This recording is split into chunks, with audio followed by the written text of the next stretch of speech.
തിരുവനന്തപുരത്ത് ഗുരുമന്ദിരത്തിന് നേരെ സാമൂഹ്യ വിരുദ്ധരുടെ ആക്രമണം.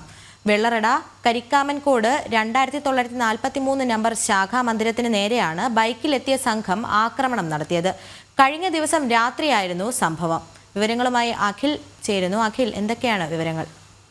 ദേവിക, കഴിഞ്ഞ ദിവസം രാത്രിയാണ് പാറശാല വെള്ളറടയ്ക്ക് സമീപമുള്ള കരിക്കാമൻകോട് SNDP ശാഖയ്ക്ക് നേരെ സാമൂഹ്യവിരുദ്ധരുടെ അക്രമം ഉണ്ടാകുന്നത്. 10 പേർ ആ ബൈക്കിലെത്തിയാണ് അക്രമം നടത്തിയതെന്നാണ് പ്രദേശവാസികൾ പറയുന്നത്. കരിക്കാമൻകോട് SNDP ശാഖ 2943 നമ്പർ ശാഖയ്ക്ക് നേരെയാണ് അക്രമം ഉണ്ടായിട്ടത്. ജനലും അതുപോലെ തന്നെ മറ്റു വസ്തുവകകളും ഒക്കെ തന്നെ അടിച്ചു തകർക്കുന്ന ഒരു സാഹചര്യത്തിലാണ് ഉണ്ടായിരുന്നത്. എന്തായാലും പോലീസ് സംഭവ സ്ഥലത്തെത്തി ഇപ്പോൾ അന്വേഷണം ആരംഭിച്ചിട്ടുണ്ട്. വ്യാപകമായ പ്രതിഷേധമാണ് ശാഖാ ഭാരവാഹികളുടെ ഭാഗത്ത് നിന്ന് ഉണ്ടാകുന്നത്. കാരണം വളരെ സമാധാനപരമായി പോകുന്ന ഒരു പ്രദേശമാണ് ഈ കരിക്കാമൻകോട് എന്ന് പറയുന്നത്. ഒരു തരത്തിലുമുള്ള അക്രമങ്ങളോ ഒരു തരത്തിലുമുള്ള ഒരു ബുദ്ധിമുട്ടുകളോ ഒന്നും തന്നെ ഇതിനു മുമ്പ് ഇവിടെ ഉണ്ടായിട്ടില്ല. അങ്ങനെയുള്ള ഒരു പ്രദേശത്താണ് മദ്യലഹരിയിലെത്തിയ സംഘമാണ് ഇത്തരത്തിൽ അക്രമം നടത്തിയതെന്നാണ് കണ്ടുനിന്ന ചില ആൾക്കാരൊക്കെ തന്നെ പോലീസിന് നൽകിയിട്ടുള്ള മൊഴി. സാമൂഹ്യ വിരുദ്ധരുടെ അഴിഞ്ഞാട്ടം ഈ അതിർത്തി പ്രദേശങ്ങളിൽ, അതായത് സംസ്ഥാന അതിർത്തി പ്രദേശങ്ങളിലൊക്കെ തന്നെ വ്യാപകമായി ഉണ്ടാകുന്നു. രാവിലെ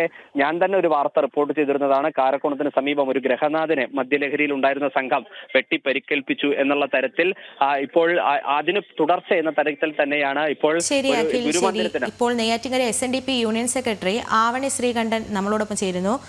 സർ, എന്താണ് ഇന്നലെ സംഭവിച്ചത്? ഇന്നലെ എല്ലാം ഞായറാഴ്ച രാത്രിയാണ്.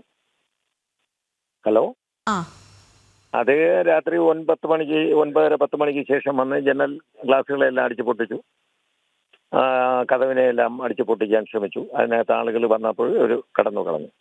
അങ്ങനെ അതാണ് എൻ്റെ യഥാർത്ഥം. മദ്യപിച്ചുകൊണ്ടുള്ള പരിപാടി തന്നെയാണ്.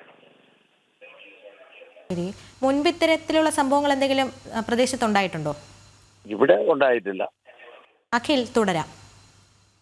നമ്മളോട് പ്രതികരിച്ചത് SNDP യൂണിയന്റെ നെയ്യാറ്റിൻകര യൂണിയൻ സെക്രട്ടറിയാണ്. അദ്ദേഹം സൂചിപ്പിച്ചതുപോലെ ഞായറാഴ്ച വൈകുന്നേരമാണ് ഇത്തരത്തിൽ അക്രമം ഉണ്ടായത്. ബൈക്കിലെത്തിയ സംഘം എന്ന് തന്നെയാണ് ഇപ്പോഴും ശാഖാ ഭാരവാഹികളും അതുപോലെ തന്നെ യൂണിയൻ ഭാരവാഹികളും ഒക്കെ തന്നെ പ്രതികരിക്കുന്നത്. എന്തായാലും ഇന്ന് വൈകുന്നേരം വലിയ പ്രതിഷേധ പരിപാടി അടക്കം സംഘടിപ്പിക്കാനാണ് യൂണിയൻ തീരുമാനമെടുത്തിരിക്കുന്നത്. എന്തായാലും വ്യാപകമായ രീതിയിൽ ഇത്തരത്തിൽ ഉണ്ടാകുന്ന സാമൂഹ്യ വിരുദ്ധരുടെ അക്രമത്തിനെതിരെ പോലീസ് നടപടി സ്വീകരിക്കണമെന്നൊരു ആവശ്യമാണ് യൂണിയൻ മുന്നോട്ട് വെക്കുന്നത്. ദേവിക. ശരി അഖിൽ.